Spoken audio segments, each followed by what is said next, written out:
All right, let's pick up on this last page of chapter 9. They felt that it was not fitting to mention desire to the widow of Joseph Starks.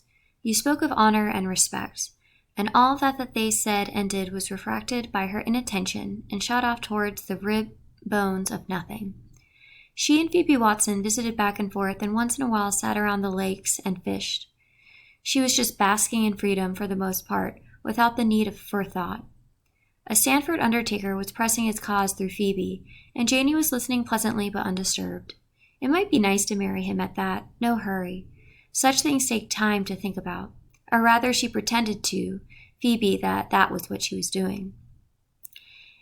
Ain't that a worries over Joe's death, Phoebe? I just love this freedom. Shh, shh, shh. Don't let nobody hear you say that, Janie. Folks will say you ain't sorry he's gone. Let 'em say what they want to, Phoebe. To my thinking, mourning ought to last no longer than grief. So, at the end of chapter 9, what do we see that Janie has learned?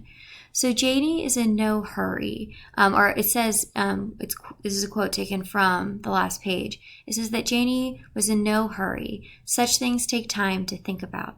So we see that Janie is no longer rushing through her life, but enjoying it. She's fishing and enjoying the company of her friend Phoebe. And if she does remarry, she's going to take her time about it. And this is very different than what she did with Logan, where it was an arranged marriage, and with Jody, where she ran off with him and married him after only knowing him for a week.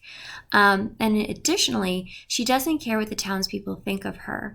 And so it's the idea that we see that restriction of her braiding her hair back and acting sad so that the townspeople don't judge her. We see that concern going away. And so we see that Janie is learning things about life, and it's making her a more confident person and also a wiser person. All right, so that's the end of chapter 9. I will see you later for chapter 10. Thanks. Bye.